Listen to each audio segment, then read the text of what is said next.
तो students let's move ahead, exchange of gases in other organisms. तो students हमने देखा कि ह्यूमन बीइंग्स में एक्सचेंज ऑफ गैसेज कैसे होते हैं। हमने देखा कि ह्यूमन बॉडी में लंग्स नाम का ऑर्गन होता है which is the most important organ which is involve in exchange of gases. बहुत सारे दूसरे एनिमल जैसे डॉग्स, टाइगर्स, एलिफेंट्स, चीता, लायन, इवन बर्ड्स, उनमें भी लंग्स होता है स्टूडेंट्स, और कुछ उसी तरह से एक्सचेंज ऑफ गैसेज होता है जैसे कि हमारे बॉडी में।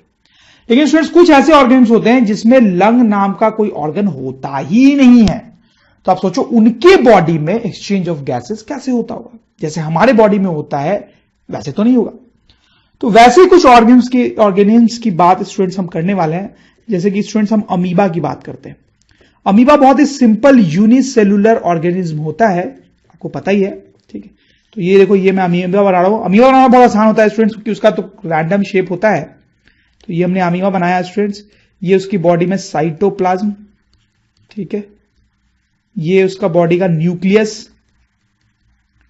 और ये सेल मेम्ब्रेन, सेल मेम्ब्रेन। अब सोचो स्टूडेंट्स, ये जो अमीबा है इसके बॉडी में भी सारे लाइफ प्रोसेसेस होते हैं। ये भी रेस्पिरेशन करता है, बट क्या इसके बॉडी में लंग हो सकता है? कोई सवाल ही नहीं है। ये तो एक सेल का तो बना ही होता है, तो इसमें लंग जैसा कोई ऑर्गन हो ये तो पॉसिबल ही नहीं है। तो फिर इसके बॉडी में एक्सचेंज ऑफ गैसेस कैसे होता है? ठीक है, वो जो रेस्पिरेशन की केमिकल रिएक्शन होती है वो कुछ कुछ वैसे ही होती है जैसे बाकी एनिमल्स में होती है, वो तो ठीक है। लेकिन जो एक्सचेंज ऑफ गैसेज है लंग्स के थ्रू जो हमारे बॉडी में होता है वो तो इसमें हो नहीं सकता, क्योंकि इसमें तो लंग है नहीं। देखो इसमें क्या होता है स्टूडेंट्स, अमीबा जो है वो वाटर में रहता है। तो अमीबा जो है वो वाटर, और स्टूडेंट्स वाटर में डिसॉल्व्ड ऑक्सीजन होता है, डिसॉल्व्ड ऑक्सीजन, ठीक है।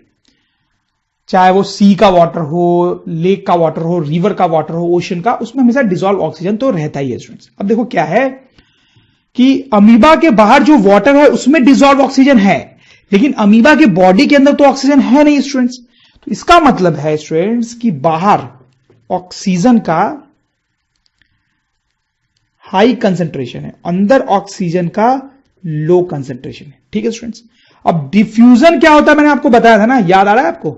डिफ्यूजन में क्या होता है स्टूडेंट्स कि चीजें जो है वो हाई कंसेंट्रेशन से लो कंसेंट्रेशन की तरफ मूव करती हैं। तो बाहर ऑक्सीजन का हाई कंसेंट्रेशन है वाटर में, और अंदर अमीबा की बॉडी में लो कंसेंट्रेशन है। तो क्या होगा स्टूडेंट्स, ऑक्सीजन के जो मॉलिक्यूल्स हैं वो इस तरह से डिफ्यूज हो जाएंगे, डिफ्यूज होके अंदर चले जाएंगे थ्रू सेल मेम्ब्रेन। बहुत पतली होती है अमीबा की सेल मेम्ब्रेन, बहुत थिन होती है, थिन। इससे ऑक्सीजन के मॉलिक्यूल्स पास हो सकते हैं, ठीक है। तो इस डिफ्यूजन से ऑक्सीजन अंदर आ जाता है स्टूडेंट्स, ठीक है, सिंपल। कोई लंग्स वंग्स की जरूरत यहां पे नहीं होती है। अब अंदर क्या होगा स्टूडेंट्स, ऑक्सीजन आ गया है तो रेस्पिरेशन की जो केमिकल रिएक्शंस होनी चाहिए ऑक्सीजन के हेल्प से वो होती है, और उसके बाद कार्बन डाइऑक्साइड बनेगा स्टूडेंट्स, उसको भी बाहर निकालना है। वो कैसे निकलेगा? अभी भी लंग्स तो है नहीं, तो वो कार्बन डाइऑक्साइड कैसे निकलेगा? तो स्टूडेंट्स वही मैकेनिज्म।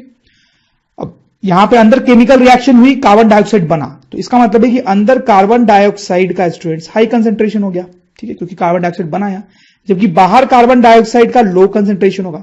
तो फिर से डिफ्यूजन के कारण चीज हाई से लो कंसेंट्रेशन की तरफ मूव करेगी, मतलब कार्बन डाइऑक्साइड ऐसे बाहर निकलेगा थ्रू सेल मेम्ब्रेन। जैसे मैंने आपको बताया सेल मेम्ब्रेन पतला होता है इसका, कार्बन डाइऑक्साइड भी से बाहर निकल सकता है।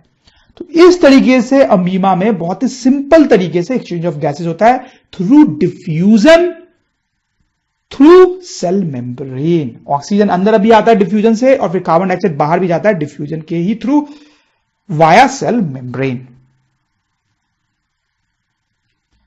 अमीबा के अलावा भी कुछ ऑर्गेनिज्म्स होते हैं जिनमें यही फिनोमेना होता है डिफ्यूजन वाला सेल मेम्ब्रेन से। For example Planaria and paramecium, ठीक है स्टूडेंट्स। अब हम थोड़े और एडवांस्ड ऑर्गेनिज्म्स की बात करते हैं, जैसे कि अर्थवर्म हो गया, लीचेज हो गए। तो इनमें भी लंग्स नहीं होता है स्टूडेंट्स। इनमें जो एक्सचेंज ऑफ गैसेज है वो स्किन के थ्रू होता है। इनकी स्किन जो है वो थोड़ी खास तरह की होती है, बहुत थिन होती है और मॉइस्ट होती है। ऐसे स्किन होने से डिफ्यूजन बहुत आराम से हो सकता है, मतलब गैसेस बहुत अंदर से बहुत आसानी से डिफ्यूज होकर अंदर आ सकती हैं और बाहर भी जा सकती है, ठीक। तो इनके स्किन से सिंपली गैसेस जो है वो डिफ्यूज होती रहती हैं, जैसे ऑक्सीजन अंदर जाता रहेगा और कार्बन डाइऑक्साइड बाहर आता रहेगा, ठीक। तो कुछ कुछ वैसा ही हो रहा है जैसा कि अमीबा में हो रहा था। अमीबा में सेल मेम्ब्रेन के थ्रू डिफ्यूजन हो रहा था, यहां पे स्किन के थ्रू डिफ्यूजन हो रहा है। हालांकि अमीबा से थोड़ा सा एडवांस होता है इनका सिस्टम, क्योंकि इनमें ब्लड वेसल्स भी होते हैं, जब ऑक्सीजन डिफ्यूज होकर अंदर आता है तो ब्लड वेसल्स में चला जाता है, ब्लड के साथ मिक्स हो जाता है और फिर ब्लड के साथ पूरे बॉडी में जाता है, ठीक है। और वैसे पूरे बॉडी में जो कार्बन डाइऑक्साइड बनता है रेस्पिरेशन के बाद, रेस्पिरेशन की केमिकल रिएक्शंस के बाद जो कार्बन डाइऑक्साइड बनता है वो ब्लड के थ्रू स्किन तक पहुंचता है और फिर स्किन से वो डिफ्यूजन से बाहर निकलता है। तो अगर आप देखेंगे तो हमारे बॉडी के कंपैरिजन में तो बहुत सिंपल है इनका मैकेनिज्म, लेकिन अमीबा के रेस्पेक्ट में अगर देखा जाए तो कॉम्प्लिकेटेड है। तो स्टूडेंट्स यहां पे हम लिख सकते हैं earthworms exchange gases with environment through their thin and moist skin। Students आप ऐसा सोच रहे होंगे कि यार थिन वर्ड तो समझ में आया कि थिन क्यों होना चाहिए स्किन को, तभी एयर गैसेज जो है वो डिफ्यूज हो सकती हैं। शायद आप मॉइस्ट से थोड़ा कंफ्यूज हो रहे होंगे, तो उसके बारे में बहुत ज्यादा बात यहां पे नहीं कर पाएंगे, बट आप बस इतना समझे कि जिस सरफेस से डिफ्यूजन होता है उसका मॉइस्ट होना जरूरी होता है। अगर वो मॉइस्ट नहीं है तो डिफ्यूजन उससे बहुत ही कम हो पाता है, बहुत ही डिफिकल्ट हो जाता है, ठीक है। जैसे अमीबा के केस में ये प्रॉब्लम नहीं थी, क्यों? क्योंकि अमीबा तो वाटर में रहता है तो सेल मेम्ब्रेन मॉइस्ट ही रहेगा हमेशा, ठीक है। लेकिन ये दोनों वाटर में नहीं रहते हैं तो इनके लिए स्किन का मॉइस्ट रहना बहुत जरूरी होता है डिफ्यूजन के लिए। Blood vessels in their body transport oxygen and carbon dioxide in different body parts. तो स्टूडेंट्स आगे बढ़ने से पहले और डिफरेंट ऑर्गेनिजम्स के बारे में हम बात करें उससे पहले थोड़ा सा ह्यूमन बॉडी के बारे में और डिस्कस करते हैं। तो स्टूडेंट्स हमने देखा कि अमीबा, अर्थवॉर्म, इन सब में रेस्पिरेशन कितना आसान होता है, उनमें सिस्टम कितना सिंपल है। उनकी जो बॉडी है सिंपली उसके आउटर सरफेस से गैसेज एक्सचेंज हो जाती है, ठीक है। जबकि हमारे बॉडी में इतना कॉम्प्लिकेटेड स्ट्रक्चर होता है। क्यों नहीं ऐसा होता है कि हमारे बॉडी की भी स्किन से ही सिंपली गैसेज का एक्सचेंज हो जाए, कि स्किन से डिफ्यूजन हो, डिफ्यूजन कार्बन डाइऑक्साइड बाहर निकल जाए, ऑक्सीजन अंदर आ जाए, डिफ्यूजन से लंग्स वंग्स इन सबकी जरूरत ही नहीं हो। लेकिन ऐसा ऑब्वियसली होता नहीं है स्टूडेंट्स हमारे बॉडी में। तो उसके पीछे क्या रीजन है स्टूडेंट्स, वो हम जरा देख सकते हैं। It's very interesting. First important reason तो ये है स्टूडेंट्स कि किसी भी मेम्ब्रेन लाइक स्ट्रक्चर से डिफ्यूजन अच्छे से हो उसके लिए जो सरफेस है उसको मॉइस्ट होना चाहिए। सरफेस जो है उसको मॉइस्ट होना चाहिए। जैसे मैंने आपको बताया था अमीबा, वो तो वाटर में रहता है तो उसकी सरफेस तो मॉइस्ट रहती है। अर्थवॉर्म वाटर में नहीं रहता है तब भी वो अपनी स्किन को मॉइस्ट रखता है जिसके कारण डिफ्यूजन हो। अगर वो मॉइस्ट नहीं होगी तो वो मर जाएगा। तो स्टूडेंट्स अगर सोचो कि अगर ऐसा हमारे बॉडी में होता तो हमारी पूरी बॉडी की जो स्किन है वो मॉइस्ट होती, मॉइस्ट चिपचिपी टाइप की होती, तो कितना अनकंफर्टेबल होता वो स्टूडेंट्स, ठीक है। तो वो एक इंपॉर्टेंट रीजन हम सोच सकते हैं जिसके कारण हमारे बॉडी में ऐसा नहीं होता है। इनफैक्ट स्टूडेंट्स मैं आपको बताऊं कि हमारे बॉडी में भी डिफ्यूजन तो होता ही है। जैसे देखो अगर मैं ये एल्वियोलस बनाऊं, एल्वियोलस, तो हमने देखा स्टूडेंट्स की ब्लड कैपिलरीज जो हैं वो इसके ऊपर से ऐसे क्रॉस करती हैं, ठीक है, और यहां पर डिफ्यूजन होता है। एल्वियोलस और ब्लड कैपिलरीज के बीच में हमने देखा स्टूडेंट्स की डिफ्यूजन होता है गैसेस का, ठीक, हमारे लंग्स के अंदर ये सब होता है। तो एल्वियोलस की जो सरफेस होती है students, let me tell you, that is moist, तभी वहां पे डिफ्यूजन अच्छे से हो पाता है। लेकिन हमारे स्किन से अगर डिफ्यूजन होने लगता है तो पूरी स्किन को मॉइस्ट होना पड़ता है, which would have been a very uncomfortable situation, ठीक। दैट इज वन रीजन कि हमारी बॉडी में ऐसा क्यों नहीं होता है। और भी रीजन हम सोच सकते हैं स्टूडेंट्स। तो स्टूडेंट्स हमने देखा था कि हमारे अंदर जो एल्वियोली होते हैं उनका टोटल सरफेस एरिया बहुत ज्यादा होता है हमारे बॉडी साइज के कंपैरिजन में। तो सोचो यहां पर जब डिफ्यूजन होता है एल्वियोलीज में, एल्वियोली में जब डिफ्यूजन होता है इस तरह से गैसेस का, तो इफेक्टिवली इतने बड़े सरफेस एरिया पे गैसेस का डिफ्यूजन हो रहा है, ठीक है। इतने बड़े एरिया पे, सरफेस एरिया पे गैसेस का डिफ्यूजन हो रहा है, ठीक है। बेसिकली एल्वियोली के सरफेस से डिफ्यूजन हो रहा है और टोटल एल्वियोली का जो सरफेस है टोटल वो इतना बड़ा है, तो इफेक्टिवली इतने बड़े सरफेस से गैसेस का डिफ्यूजन हो रहा है हमारी बॉडी में, ठीक है। लेकिन अगर हमारे स्किन से डिफ्यूजन होता तो स्किन का सरफेस एरिया उतना ज्यादा नहीं होता, तो बहुत ज्यादा एक्सचेंज नहीं हो पाता गैसेस का, बहुत कम एक्सचेंज हो पाता, जो कि हमारे बॉडी के लिए इनसफिशियंट होता, ठीक है। अभी सोचो इतने बड़े सरफेस एरिया से डिफ्यूजन होता है गैसेस का, ऑक्सीजन का। अब सिर्फ स्किन से डिफ्यूजन होता है ऑक्सीजन का, तो बहुत कम ऑक्सीजन बॉडी के अंदर आती, उतने कम ऑक्सीजन से हमारी बॉडी का काम नहीं चलना था स्टूडेंट्स, ठीक।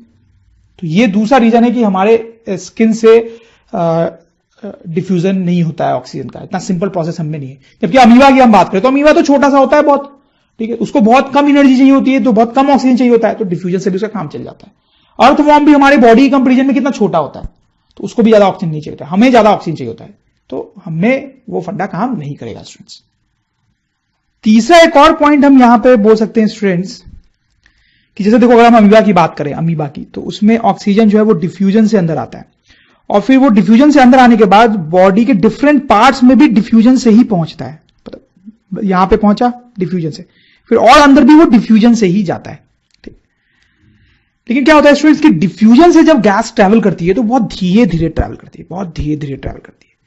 इनफैक्ट इतने धीरे ट्रैवल करती है स्टूडेंट्स कि अगर हमारे बॉडी के एक एंड पे मान लो ऑक्सीजन डिफ्यूजन से अंदर आती है एक एंड पे, तो दूसरे एंड तक उसको डिफ्यूज होते होते जब तक वो दूसरे एंड तक पहुंचेगी स्टूडेंट्स, उसको 3 साल लग जाएंगे, 3 years।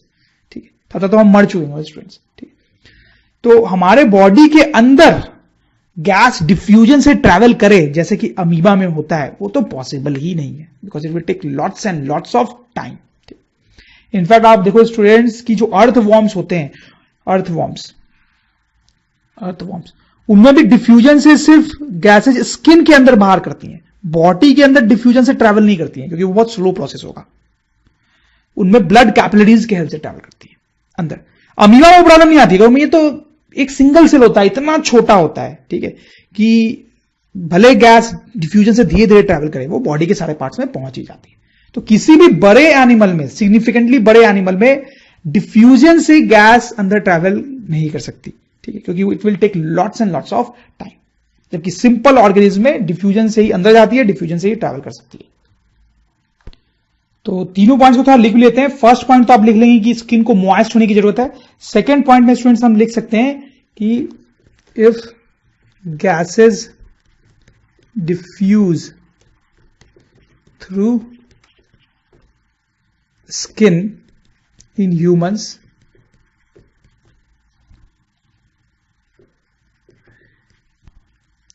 they will not receive sufficient oxygen। ठीक है, sufficient ऑक्सीजन को मिलेगी नहीं। थर्ड पॉइंट में हम लिख सकते हैं कि if gases were to travel in human body through diffusion, it will take 3 years to reach from one end to another,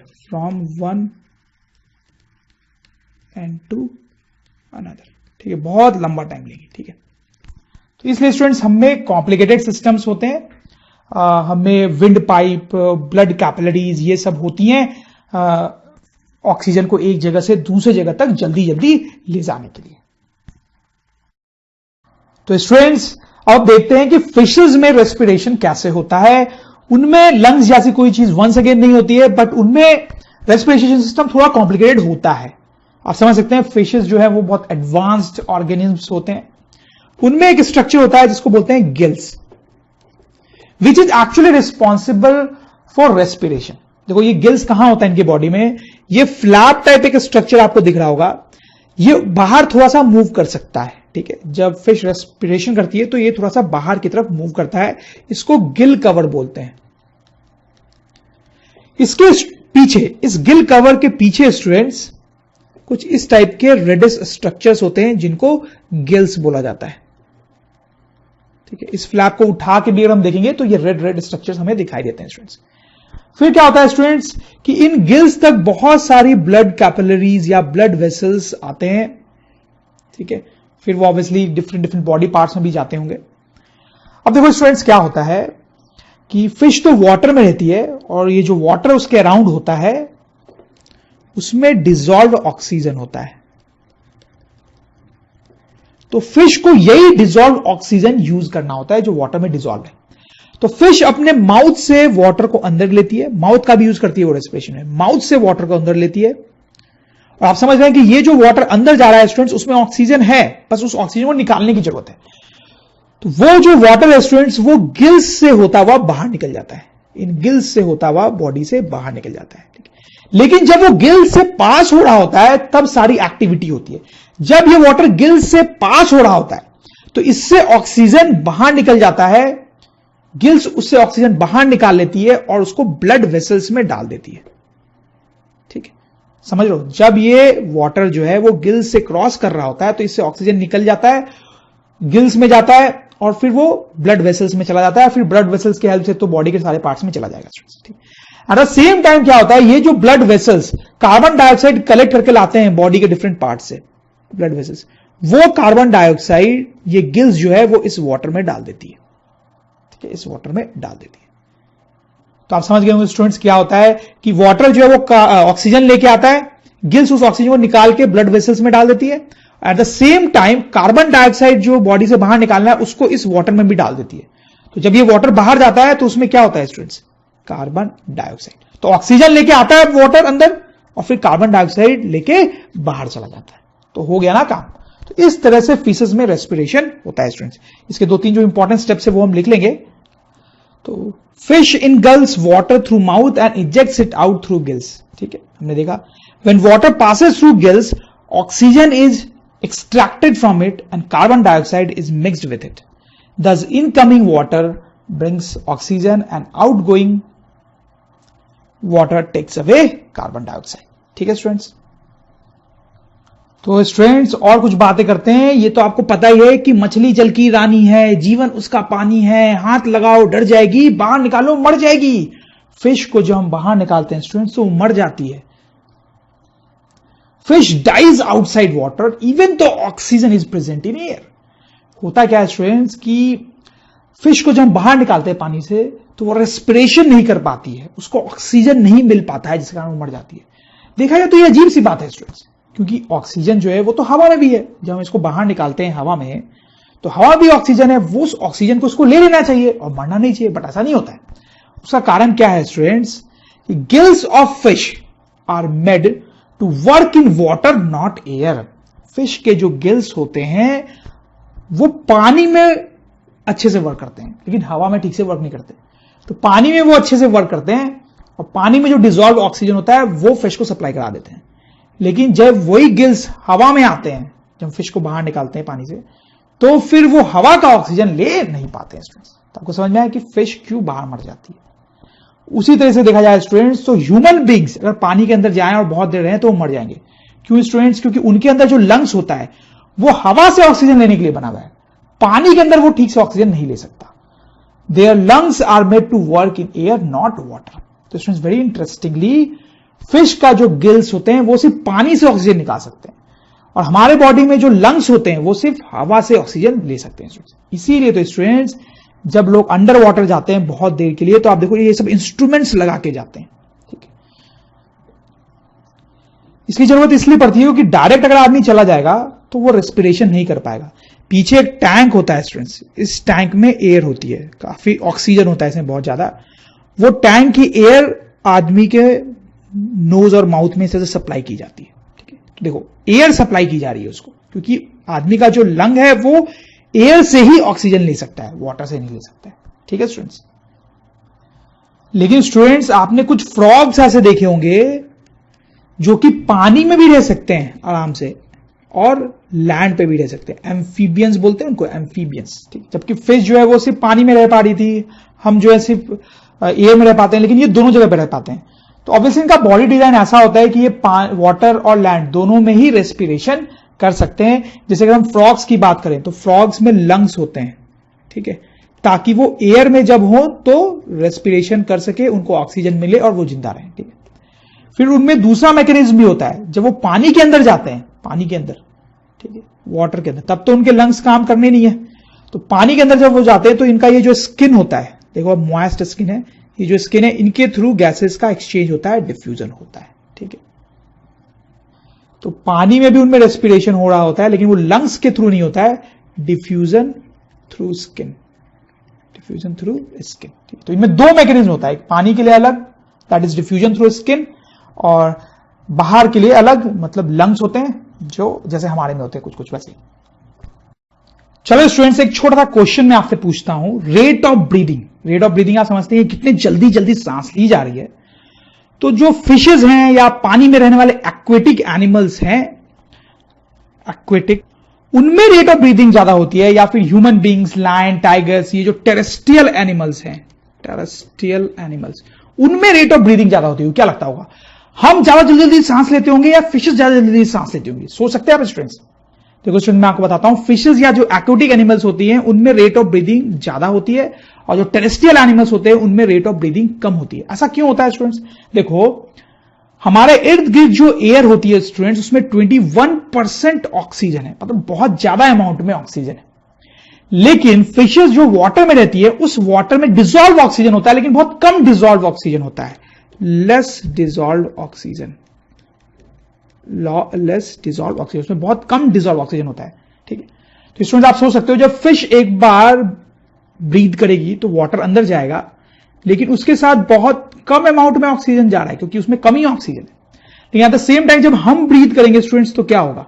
तो एयर अंदर जाएगी और उसमें लार्ज अमाउंट में ऑक्सीजन होगा, लार्ज अमाउंट में ऑक्सीजन। ठीक, तो क्योंकि हमें एक बार ही ब्रीथ करने में बहुत सारा ऑक्सीजन मिल जाता है, तो हमें बहुत जल्दी जल्दी ब्रीथ करने की जरूरत नहीं है।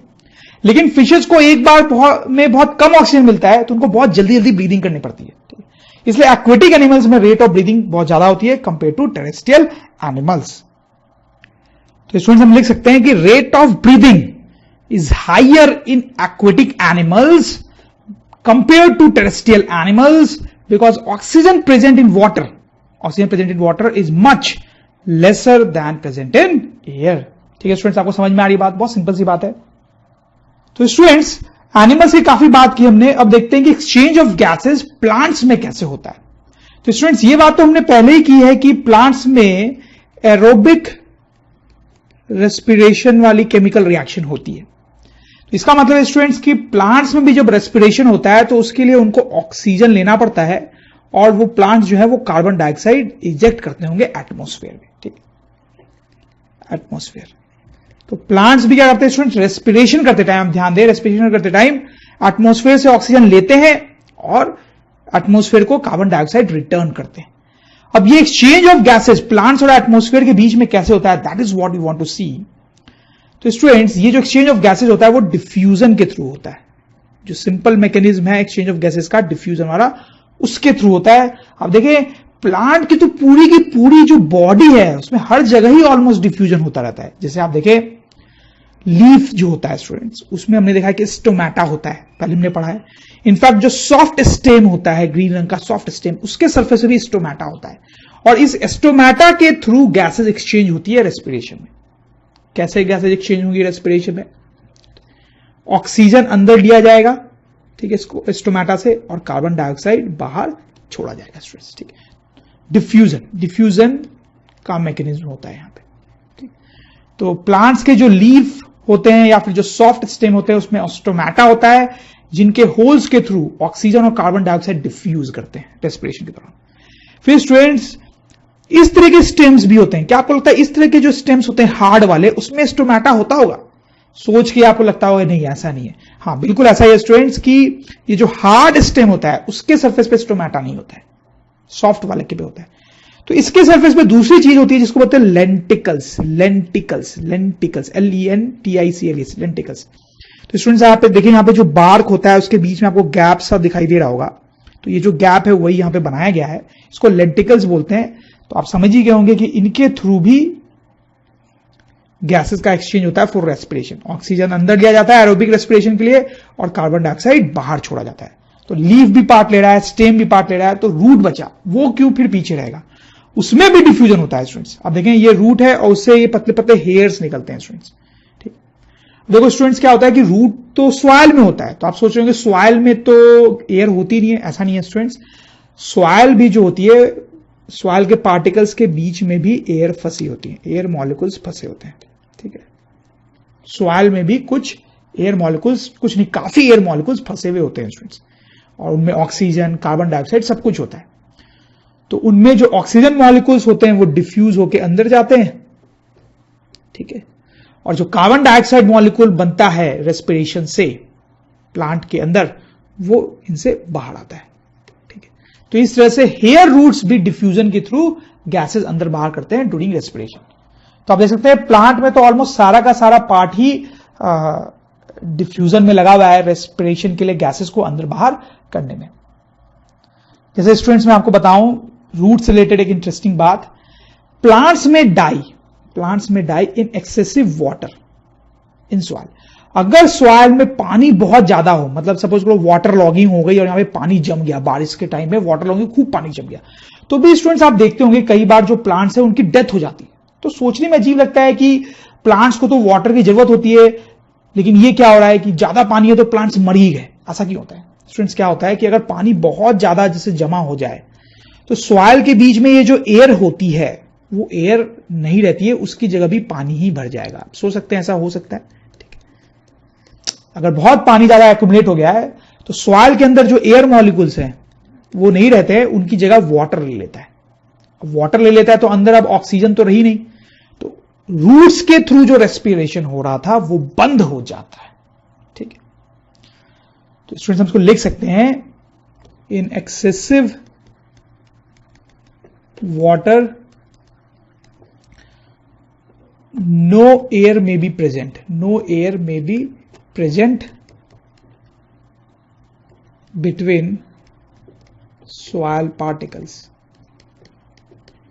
ठीक है, thus respiration through roots stops। ठीक है, तो रूट से जो रेस्पिरेशन है वो बंद हो जाता है, मतलब रूट से ऑक्सीजन लेने की प्रक्रिया जो है वो बंद हो जाती है, तो प्लांट के बॉडी में ऑक्सीजन की डिफिशियंसी हो जाती है। दस डिफिशियंसी